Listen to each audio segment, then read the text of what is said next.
Hello everyone और Indian polity की इस सीरीज में आपका स्वागत है। आज हम एक ऐसी टॉपिक को डिकोड करने जा रहे हैं जो ट्रस्ट मी प्रीलिम्स और मेंस दोनों के लिए एब्सोल्युटली क्रूशियल है। जी हाँ, हम बात कर रहे हैं directive principles of state policy यानी कि डीपीएसपी की। तो चलिए शुरू करते हैं। अच्छा सोचिए, डॉक्टर बी.आर. अम्बेडकर ने आखिर किस चीज को हमारे कॉन्स्टिट्यूशन का नोवेल फीचर यानी अनोखी विशेषता कहा था? या फिर ग्रैनविल ऑस्टिन ने किसे कॉन्स्टिट्यूशन की आत्मा या कॉन्शियंस का दर्जा दिया? सोचा? इसका जवाब एक ही है और वो है directive principles of state policy. तो सवाल ये है कि डीपीएसपी आखिर है क्या? देखिए, अगर फंडामेंटल राइट्स हमारे संविधान का दिल हैं, तो डीपीएसपी उसकी आत्मा है। ये दोनों मिलकर ही तो हमारे कॉन्स्टिट्यूशन की फिलॉसफी, उसका दर्शन पूरा करते हैं। बेसिकली ये वो गाइडिंग लाइट है, वो मॉरल कॉम्पस है जो देश को चलाने की दिशा दिखाता है। इसका मेन ऑब्जेक्टिव, इसका कोर पर्पस क्या है? एक शब्द में कहूँ तो वेलफेयर स्टेट बनाना। अब वेलफेयर स्टेट क्या होता है? ये सिर्फ एक पुलिस स्टेट नहीं है जिसका काम बस लॉ एंड ऑर्डर मेंटेन करना हो। नहीं, इसका मकसद है सोशल और इकोनॉमिक डेमोक्रेसी लाना। जो हम प्रियम्बल में पढ़ते हैं ना, जस्टिस, लिबर्टी, इक्वालिटी, फ्रेटर्निटी, उन्हीं आइडियल्स को जमीन पर उतारने का ये एक पूरा ब्लूप्रिंट है। ओके, अब आते हैं एग्जाम पॉइंट ऑफ व्यू से सबसे इंपॉर्टेंट चीज पर। इतने सारे डीएसपीज हैं, याद कैसे रखें? सिंपल, इन्हें हम 3 ब्रॉड कैटेगरीज में डिवाइड कर सकते हैं: सोशलिस्टिक, गांधीयन और लिबरल इंटेलेक्चुअल। और ये क्लासिफिकेशन, बिलीव मी, आपके मेंस के आंसर्स को स्ट्रक्चर करने में लाइफ सेवर साबित होगा। सबसे पहले आते हैं सोशलिस्टिक प्रिंसिपल्स।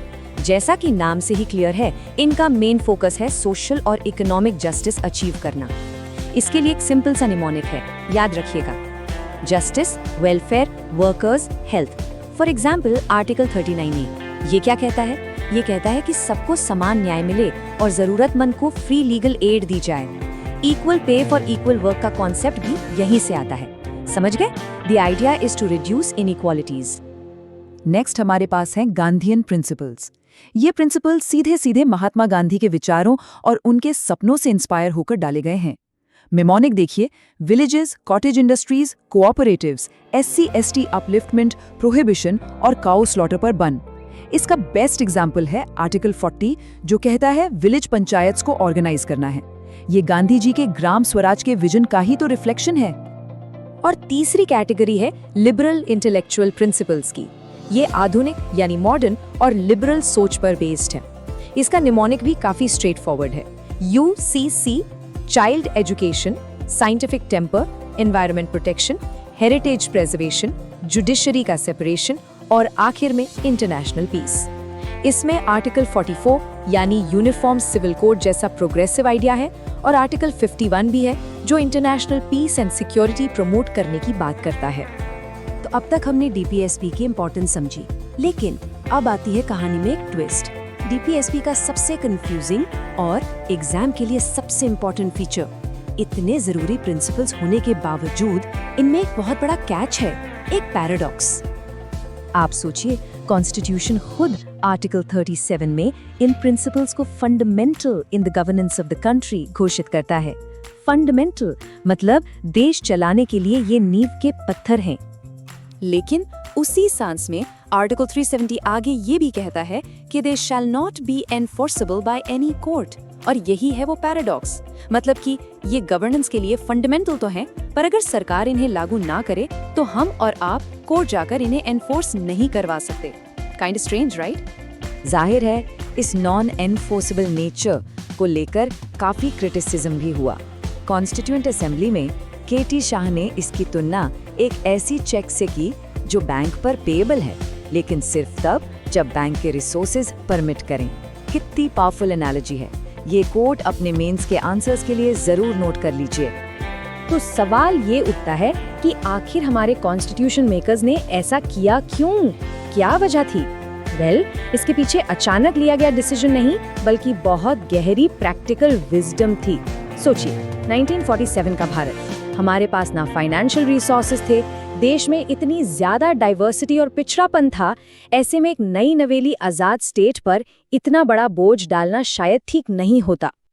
चलिए अब उस टॉपिक पर आते हैं जो मेंस आंसर राइटिंग के लिए लिटरली गोल्ड माइन है, द ग्रेट टसल, और आखिर में the balance between fundamental rights and DPSPs. ये समझना बहुत जरूरी है।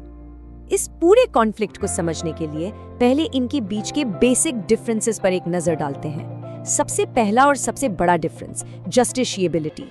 एफआरस कोर्ट में एनफोर्सेबल है, डीपीएसपी नहीं। दूसरा है इनका नेचर। एफआर ज्यादातर नेगेटिव है, मतलब वो स्टेट को कुछ करने से रोकते हैं, जबकि डीपीएसपी पॉजिटिव है, वो स्टेट को कुछ करने के लिए कहते हैं। और तीसरा है एम। एफआरस का गोल है पॉलिटिकल डेमोक्रेसी, जबकि डीपीएसपी का एम है सोशल और इकोनॉमिक डेमोक्रेसी। और इन डिफरेंसेस की वजह से सुप्रीम कोर्ट में एक लंबी कॉन्स्टिट्यूशनल बैटल चली। इसकी कहानी इन 4 लैंडमार्क केसेस से समझ सकते हैं। शुरुआत हुई 1951 के चंपकम दोराईराजन केस से, जहां एससी ने साफ कहा एफआरस डीएसपी से ऊपर है। फिर 1967 में गोलकनाथ केस में एससी और आगे गया और कहा कि एफआरस को तो पार्लियामेंट अमेंड ही नहीं कर सकती। इसके बाद आया हिस्टोरिक केशवानंदा भारती केस 1973 में, जहां से बेसिक स्ट्रक्चर डॉक्ट्रिन निकला। और फाइनली 1980 के मिनर्वा मिल्स केस में इस पूरे कॉन्फ्लिक्ट पर एक फाइनल बैलेंस, एक संतुलन स्थापित किया गया। तो सवाल है कि आज की डेट में इनका रिश्ता क्या है? आज का कॉन्स्टिट्यूशनल बैलेंस क्या कहता है? मिनर्वा मिल्स केस में सुप्रीम कोर्ट ने एक बहुत ही खूबसूरत बात कही। कोर्ट ने कहा कि फंडामेंटल राइट्स और डीएसपी एक ही रथ के 2 पहिए हैं, एक के बिना दूसरा अधूरा है। चलिए इस पूरी डिबेट का फाइनल टेक अवे जो एग्जाम के लिए याद रखना है, उसे 4 पॉइंट्स में समराइज करते हैं। नंबर 1, एफआरस और डीपीएसपी के बीच का हार्मनी एंड बैलेंस अब कॉन्स्टिट्यूशन का बेसिक स्ट्रक्चर है। नंबर 2, जनरली फंडामेंटल राइट्स को ही प्राधान्यता दी जाएगी। नंबर 3, इसका एक एक्सेप्शन है, आर्टिकल 39B और C को इम्प्लीमेंट करने के लिए डीपीएसपी को एफआरएस पर प्राधान्यता दी जा सकती है। और नंबर 4, पार्लियामेंट एफआरएस को अमेंड कर सकती है, बस शर्त यह है कि बेसिक स्ट्रक्चर को कोई नुकसान ना पहुंचे। So the bottom line is, FRS और डीपीएसपीज एक दूसरे के दुश्मन नहीं बल्कि पूरक हैं, कॉम्प्लीमेंट्री हैं। एक सोशल और इकोनॉमिक डेमोक्रेसी का आधार रखता है तो दूसरा पॉलिटिकल राइट्स इंश्योर करता है। दोनों मिलकर ही एक सच्चे वेलफेयर स्टेट का सपना पूरा करते हैं। तो इस पूरी चर्चा के बाद मैं एक सवाल छोड़कर जा रहा हूँ, क्या डीएसपी, जैसा कि कुछ क्रिटिक्स कहते हैं, सिर्फ पायस एस्पिरेशंस यानी कोरी कल्पनाएं हैं, या फिर ये सच में हमारे देश की सोशल रेवोल्यूशन की आत्मा है? इस पर जरूर सोचना। Keep working hard, stay focused. आपका सफर मुश्किल जरूर है पर नामुमकिन नहीं। All the very best.